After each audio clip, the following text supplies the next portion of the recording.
I've flown into London for the premiere of the new Superman movie, and the stars are waking up with us today. Your choices, your actions,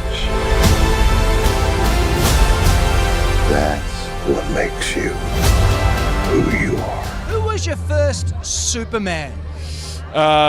I think my first experience was Tom Welling on Smallville on the small screen, and then Brandon Routh in Superman Returns on the big screen.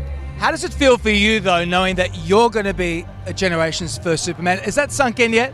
I don't really think about it that much. I mean, it's so great to be part of a film that will be seen by so many people, and hopefully so many young people who maybe it'll be their first experience of Superman.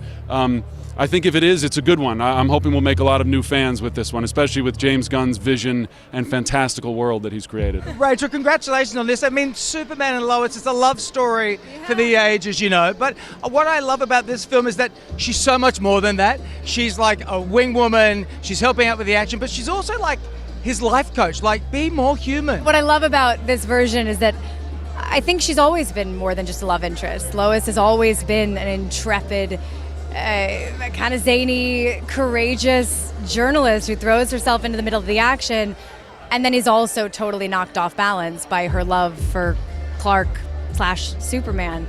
And it's fun to see somebody who ultimately has to realize that sometimes the strongest thing you can be is vulnerable.